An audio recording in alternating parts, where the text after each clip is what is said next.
गिरते हैं सहसवार मैदान जंग में, वो तिफल क्या गिरेंगे जो घुटनों के बल चले। Good morning guys, welcome back to my channel. ये है मेरे चैनल की तीसरी वीडियो और ये आज का टॉपिक है डिसिप्लिन। तो हम आज पता करेंगे डिसिप्लिन होता क्या है, क्यों होता है, क्यों ज़रूरी है और इससे हमारी लाइफ कैसे इन्फ्लुएंस होती है। तो जब हम छोटे रहते हैं तो हमें बचपन से ही सिखाया जाता है कि टाइम पे स्कूल जाना चाहिए, टाइम पे हमें उठना चाहिए, टाइम पे हमें खाना खाना चाहिए, टाइम पे सारे काम करना चाहिए। तो और इनफैक्ट हमको ज़बरदस्ती जब कराया जाता है वो चीज़ ज़बरदस्ती, तो हमें लगता है कि यार ये तो गुलामी है, ये तो हमें ज़बरदस्ती करना पड़ रहा है, ये हमारा मन नहीं कर रहा करने का। तो हमको बचपन में लगता है कि यार एक टाइम आएगा जब बड़े हो जाएँगे, तब जो मन में आएगा वो करेंगे। जब मन करेगा तब उठेंगे, जब मन करेगा तब हम जो भी मन करेगा वो करेंगे, जो खाने का मन करेगा वो खाएँगे, जो जहाँ जाने का मन करेगा वहाँ जाएँगे। तो हमको ये लगता है और जब हम बड़े हो जाते हैं ये चीज़ फ़ॉलो करने लगते हैं। जहाँ हमारा मन करता है वहाँ जाने लगते हैं, जहाँ हमारा मन कर जब हमारा मन करने लगता है हम वहाँ मतलब वैसे उठते हैं, जैसे मन करता है वैसे जीते हैं, खाते हैं, पीते हैं। लेकिन कुछ टाइम के बाद ये चीज़ हमारे अपोज़िट में काम करने लगते हैं। हमें लगता है ये फ्रीडम है, बट कुछ टाइम के बाद जो हमारी फ्रीडम है वो अपोज़िट काम करने लगती है कि हमें एक ट्रैप में फँसा लिया। तो क्या डिसिप्लिन का मतलब है कि जो मन में आ रहा है वो कर ले रहे हैं? सॉरी, फ्रीडम का ये मतलब है कि जो हमारे मन में आ रहा है वो कर ले रहे हैं? फ्रीडम क्या है? तो फ्रीडम डिसिप्लिन हमारे हिसाब से तो डिसिप्लिन में रहना एक फ्रीडम नहीं है। फ्रीडम का मतलब तो कि हमारा जो मन करे वो करें, जहाँ जाने का मन करे वहाँ चले जाएँ। तो क्या फ्रीडम डिसिप्लिन है कि नहीं? तो गाइज़ डिसिप्लिन मतलब क्या? डिसिप्लिन मतलब कि हम वो कर रहे हैं, वो सारी चीज़ें फ़ॉलो कर रहे हैं, जो हमारे फ्यूचर पर्सपेक्टिव के लिए बहुत अच्छी है। या फिर हम डिसिप्लिन मतलब कि जो हम रूटीन बना दिए, रूटीन को स्ट्रिक्टली फ़ॉलो कर रहे हैं। तो हम उसको फ़ॉलो करते रहें अच्छे तरीके से। और रही बात कि हमें लगता था कि मतलब कि फ्रीडम जो है वो डिसिप्लिन में रहना तो नहीं है। डिसिप्लिन डिसिप्लिन मतलब कि जो मन में वो आए वो करें। तो भाई हमारे जो मन में आता है वो करते हैं। तो ये एक फ्रीडम हो गई कि ये एक स्लेवरी हो गई। स्लेवरी किसकी? हमारे मन की, हमारी 5 सेंस ऑर्गन्स की। ये इसकी स्लेवरी हो गई। शॉर्ट टर्म में तो बहुत मज़ा आता है कि शॉर्ट टर्म में मज़ा आता है कि ये कहने का मतलब ये करने का मन हो वो कर लिए, ये खाने का मन हो ये खा लिए, जब उठने का मन कर रहा है वो उठ रहे हैं तब। तो भाई शॉर्ट टर्म में तो मज़ा आता है, बट लॉन्ग टर्म के लिए बहुत ही ये खराब है। एक कोट है कि the pain of discipline is far better than the pain of regret.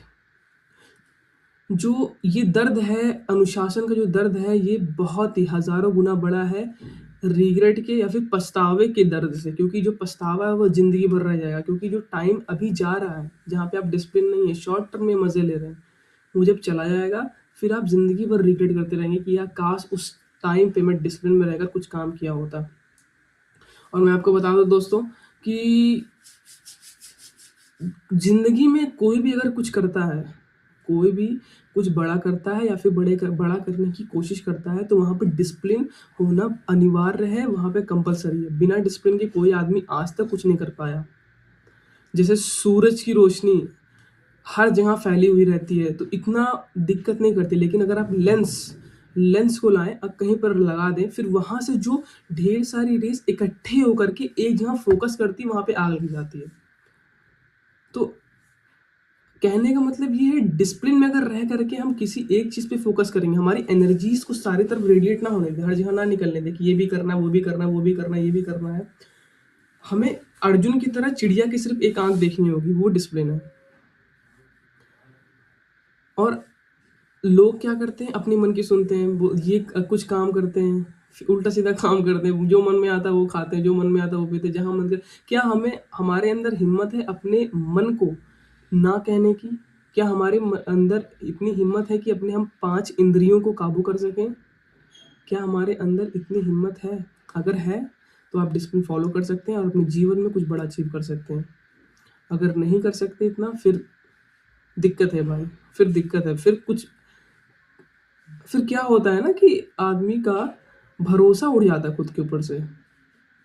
और जो आदमी अपने ऊपर भरोसा नहीं करता है उसके ऊपर लोग भरोसा नहीं करते हैं। आप देखे होंगे जो आदमी डिसिप्लिन्ड हो वो अगर आपको बोल दे कि भाई हम ये इस दिन ये काम करेंगे, तो आपको भरोसा तभी होगा अगर वो आदमी डिसिप्लिन्ड है। अगर डिसिप्लिन नहीं है तो कैसे भरोसा होगा। हम बोलते हैं कि कल उठेंगे 4 बजे 5 बजे सुबह, बट उठते उठते नहीं, उठने वहाँ से हम भटक जाते हैं। हम सोचते हैं उठेंगे, बट हमारा धीरे धीरे क्या हो रहा है कि हमारा जो है खुद के ऊपर से ट्रस्ट वो टूटने लगता है। जब अपने ऊपर से ट्रस्ट टूटने लगता है फिर कॉन्फिडेंस की कमी आती है, और जब कॉन्फिडेंस की कमी आती है तो हर जगह भीड़ में भी चलते हैं तो हम मतलब कि हम एक अपने ही मन में गिरे हुए भाव से चलते हैं कि हम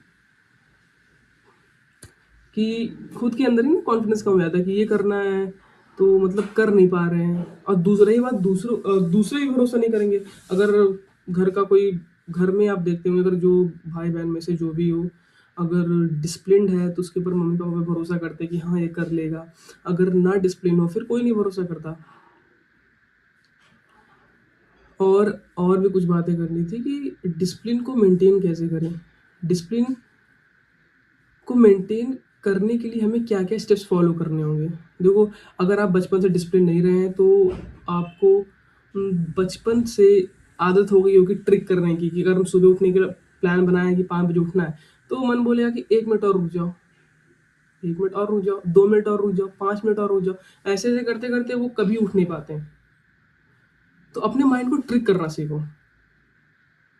अपने जब उठने का मन हो, फॉर एग्जांपल मैं आपको ट्रिक करना सिखाता हूँ कि अगर आप दौड़ने का बनाए हैं कि अगर मुझे उठ के सुबह 5 किलोमीटर भागना है तो सुबह उठने का मन तो नहीं कर रहा, लेकिन उठना है, डिसिप्लिन में रहना है, तो मन को ऐसे ट्रिक करना है कि अच्छा 5 किलोमीटर नहीं, एक काम करो 100 मीटर ही दौड़ लेते हैं। अच्छा मन नहीं कर रहा 100 मीटर, अच्छा एक काम करते हैं कम से कम शूज़ तो पहन लेते हैं, बाहर नहीं निकलेंगे, बस शूज़ पहन लेते हैं, घर में टहल लेते हैं। तो जैसे आप शूज़ पहनेंगे फिर बोलो मन को कि अच्छा शूज़ पहन ही लिए हैं तो 10 मिनट या फिर 1 किलोमीटर या 500 मीटर दौड़ लेते हैं, 100 मीटर दौड़ लेते हैं। तो आप बाहर निकलोगे। याद रखिएगा, और कि आपको उठते समय भले बुरा लगे, दौड़ते समय भी आपको बुरा लगेगा, लेकिन याद रखिएगा दौड़ने के बाद हमेशा अच्छा ही लगेगा। डिसिप्लिन में पेन है, अनुशासन है, इसलिए सब लोग नहीं कर पाते हैं। डिसिप्लिन में रहते हुए आपको बुरा भले लगेगा, लेकिन अगर आप अपना टास्क पूरा कर लेंगे आपको अच्छा लगेगा, हमेशा ही अच्छा लगेगा। ऐसा नहीं है कि डिसिप्लिन पूरा करने में आपको बुरा लगेगा कि यार मैं क्यों उठ गया। कभी आपको रिग्रेट हुआ है कि मैं सुबह जल्दी क्यों उठ गया, कि मैं डिसिप्लिन में रहकर कुछ काम कर लिया, कभी बुरा लगा है? तो कभी बुरा नहीं लगेगा। और भी कुछ बातें आपसे करनी थी, मैं बेसिकली लिख के लाया हूँ डायरी में। मैं आपको अपना रूटीन शेयर करना चाहूँगा कि रूटीन में बेसिकली मेरा है, या फिर मैं आपको एक अच्छा रूटीन बताऊँगा कि आप क्या कर सकते हैं, कैसे-कैसे आपकी दिनचर्या होनी चाहिए। तो रूटीन में क्या होगा कि फर्स्ट ऑफ ऑल हमें अपना सुबह उठने का टाइम सेट करना है और रात का सोने के टाइम। तो बेसिकली हम लोग कर नहीं पाते हैं, दोनों एक साथ नहीं कर पाते हैं। मैं क्या करता हूँ मैं आपको बताता हूँ कि मैं क्या करता हूँ। मैं अगर सोने का टाइम फिक्स नहीं कर पाता हूँ या फिर अगर उठने का टाइम फिक्स नहीं कर पाता, तो दोनों में से एक कोई मैं फिक्स कर लेता हूँ कि अगर मुझे इतनी बजे मुझे इतने बजे उठना है 5 बजे, तो मैं अगर 2 बजे भी सोता हूँ तो ज़बरदस्ती 5 बजे उठ जाता हूँ। अगर मैं 1 बजे सोता हूँ तो ज़बरदस्ती 5 बजे उठ जाता हूँ। तो ऐसा क्या होता है कि अगर आप 2 बजे सोए और 5 बजे उठ गए तो दिन भर आपको चिड़चिड़ापन रहता है, और जब चिड़चिड़ापन रहेगा तो एनर्जी की कमी रहेगी। आप मतलब अपने आप ही आपको सोने का टाइम धीरे-धीरे फिक्स हो जाएगा। तो मेरा ये तरीका है। और उसके बाद जैसे उठें आप, तो जैसे 5 बजा, ऐसे अलार्म बजा तो ऑन द स्पॉट, ये नहीं कि एक बार 10 मिनट रुक जाएँ, 10 मिनट रुक जाएँ, फिर 5 मिनट रुक जाएँ, कुछ नहीं। पक्के से ऑन द स्पॉट कूद के तुरंत खड़े हो जाना है। और ये आपकी पहली सफलता होगी दिन की। तुरंत खड़े हो जाना है, तुरंत खड़े हो जाना है। उसके बाद जाना है, फ्रेश होना है, ब्रश करना है, सब कुछ करके आपको आना है, अपनी डायरी लेकर के बैठ जानी है। डायरी लेकर के उसमें एक-एक गोल लिखना है। जैसे कि मैं अपने बताता हूँ, मैं अगर ना लिखूँ तो मेरा दिमाग इतना फास्ट है कि एक ना एक का मतलब इधर-उधर भागता रहता है, एक ना एक काम मैं मिस कर देता हूँ। इसलिए मैं हर एक चीज़ लिख के रखता हूँ, और जो मज़ा आता है काटने में ना लिखने के बाद, वो मज़ा ही अलग है।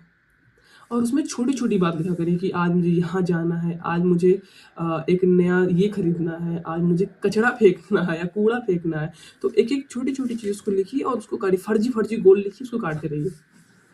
इससे क्या हो जाएगा, आपके ऊपर एक कॉन्फिडेंस आया कि हाँ मैं सारे काम कर लेता हूँ, धीरे धीरे डिसिप्लिन ये मेंटेन होने लगेगा। और धीरे धीरे जो गोल्स हैं ये बड़े गोल्स में अचीव होने लगे। अगर आप आज के गोल पूरे करेंगे, फिर आप अपने आप ऑटोमेटिकली आप 6 महीने के गोल बना लीजिए, फिर आप 1 साल के गोल बना लीजिए, आप 5 साल के गोल बना लीजिए और खूब मज़े से सबको पूरे करिए। और आपका जब छोटे लेवल पे कॉन्फिडेंस अगर फिट हो जाएगा, फिर बड़े लेवल का भी फिट हो जाएगा और उसको आप अचीव भी कर लेंगे। और मेरे हिसाब से अगर इंडिया में जितने भी लोग हैं उसके 5 से 10% ही लोग डिसिप्लिन होंगे, और कि बाकी मन मर्जी, सब सब मन के गुलाम है, सब लोग मन के गुलाम है। अरे जब मन कर रहा है उठ रहे हैं, जब मन कर रहा है वो खा रहे हैं। लोगों को मालूम ही नहीं कि वो फ्री नहीं है, वो गुलाम है। एक आदमी को गुलामी छोड़ने के लिए उसको ये मालूम होना चाहिए कि वो गुलाम है किसी का। जिसको मालूम ही नहीं वो कैसे गुलामी छोड़ेगा? उसको मजा आ रहा है गुलामी करने में। कोई कुछ नहीं कर पा रहा लाइफ में, बहुत लोग कुछ नहीं कर पा रहे लाइफ में। मजा आ रहा है गुलामी करने का, मालूम ही नहीं है मन की गुलामी कर रहे हैं, इसलिए कुछ नहीं कर पाए जीवन में, मन की गुलामी कर रहे हैं। सब बीमारी लेके घूम रहे हैं बड़े बहुत लोग। क्यों? क्योंकि गुलाम थे अपने मन के और गुलाम हैं अपने मन के। अगर उनको मालूम नहीं चलेगा कि वो गुलाम है, वो तब तक ही गुलाम बने रहेंगे। खैर इंडिया में ये चीज़ ज़्यादा है, क्योंकि इंडिया में जो है ना कि मैं इस चीज़ पे अभी फोकस नहीं आया है। आज़ादी हमको लेट से मिली, तो हमारा दिमाग है कि लोग सिक्योर हो जाएं, जॉब ले लें, बहुत ज़्यादा जॉब ले लें, खाने को खाना रहे, पीने को पानी रहे और जॉब मिल जाए, बस उसके आगे सोच नहीं पा रहे हैं। क्योंकि आज़ादी भी जल्दी मिली, 100 साल पूरा नहीं हुआ, तो हमारा मेन फोकस, आज़ादी के पहले हमें खाने का दिक्कत था, इस सब का दिक्कत था, तो हमारे जो थिंकिंग का बेस है वो छोटे रहे कि बस हाँ खा पी के काम खत्म, खाने पीने, फूड सिक्योरिटी रहे, बस फूड सिक्योरिटी के लिए आप कुछ सोचते हैं। तभी इंडिया में खाली 2% लोग फिट हैं इंडिया में, सब मन के गुलाम है, कोई डिसिप्लिन नहीं है, सब मोटे मोटे लोग, बीमारी से लथपथ, कमर दर्द, पैर दर्द। तो मेरी बातों का बुरा मत मानिएगा, अगर आप मुझसे छोटे हैं तो मुझे बड़ा भाई समझिएगा, अगर मुझसे बड़े हैं तो अपना छोटा भाई समझिएगा। अगर आप 10 लोग, अगर 100 लोग देख रहे हैं, 10 लोग देख रहे हैं, उसमें से अगर 1 लोग, 2 लोग ही बातों को मान रहे हैं तो मेरे लिए बहुत अच्छा रहेगा, मुझे अच्छा रहेगा। क्योंकि 100 लोग तो सुनते हैं लेकिन करने वाले 1 या 2 रहते हैं। आप डिसिप्लिन में रहिए, होगा नहीं। मैंने आपको बताया ना इस शायरी की, गिरते हैं सवार ही मैदान जंग में, वो तिफल क्या गिरेंगे जो घुटनों के बल चले। भाई नीर अनीश जी ने बहुत ही सुंदर बात कही है। जो भाई ट्राई नहीं करेगा वो कैसे आगे बढ़ेगा? कैसे वो गिरेगा? कैसे? वो हंसेगा कि वो देखो उठने आए, उठ नहीं पाए, उठने आए, ये करने आए, रनिंग करने आए, नहीं कर पा रहे हैं। बोले तो लोगों को, आप अपने फोकस करो। बात ये है ना कि जैसे कि अगर आदमी 100 साल जीता है तो उसमें ब्रेक नहीं लगता बीच में। ब्रेक लगता है, ब्रेक का मतलब कि उसको झटका नहीं लगता आदमी को 40 साल के पहले कि यार काश चालू किए होते रनिंग, काश योगा चालू, काश डिसिप्लिन में जिए होते, तो और 40 साल की उम्र में 20 वाली फीलिंग आती, 20 की मतलब 30 की उम्र में 18 वाली फीलिंग आती। तो ब्रेक जो लगना बहुत ज़रूरी है। मेरे लाइफ में ब्रेक लगा, मैं एक टाइम पे मुझे ऐसे अंदर से लगा कि मैं कैसे जी रहा हूँ, मुझे डिसिप्लिन चाहिए। तो लोग क्या करते हैं, 40 साल तक उनको मालूम नहीं चलता है डिसिप्लिन क्या है क्या नहीं है। कि 40 साल के बाद जब कोई बीमारी हो जाती है तब सोचते यार काश बीमारी ठीक हो जाए, मैं ज़िंदगी भर अच्छे से रहूँगा। लेकिन शायद ही कोई बीमारी उसके बाद रिकवरी हो पाए, क्योंकि 40 साल के बाद क्या इम्यूनिटी रह जाएगी? क्यों इम्यूनिटी रह सकती है? क्योंकि आप 40 साल तक ऐसे जी चुके हैं, या फिर आप 30 साल तक ऐसे जी चुके हैं कि आपके अंदर हिम्मत नहीं बची है। तो गाइस, या तो ब्रेक खुद से लगाइए या फिर भगवान लगाएंगे ब्रेक। खुद से ब्रेक लगाइए अपने 20s में। अगर आप अगर 30s में हैं आप, अगर आपको समझ आ रहा है कि ये सब करना चाहिए तो करिए, क्योंकि लाइफ बहुत लंबी है। Live like you will die tomorrow and learn like you will never die. आप ऐसे कार्य करिए कि कल आप मर जाएंगे, कल आपका, आज आपका आखिरी दिन है। ऐसे मस्त मतलब बढ़िया से रहिए, लेकिन ऐसी चीज़ें करिए और सीखिए, और इस तरीके से सीखिए कि आपको ज़िंदगी, हम कब कभी मरेंगे ना, आप मरें, इस हिसाब से सीखिए और इस हिसाब से डिसिप्लिन में रहिए। तो ठीक है गाइस, तो भाई लोग आगे अगली वीडियो चालू करेंगे। अगली वीडियो, अगर आपको कोई भी ऐसा कुछ कंटेंट चाहिए कि अगर आप चाहते हैं मैं स्पेसिफिक वीडियो पे बनाऊं, उस पर रिसर्च करूं, तो प्लीज़ आप लोग कमेंट करिए, आप लोग शेयर करें, सब्सक्राइब करें। थैंक यू एंड जय हिंद मेरे दोस्तों, मेरे भाइयों।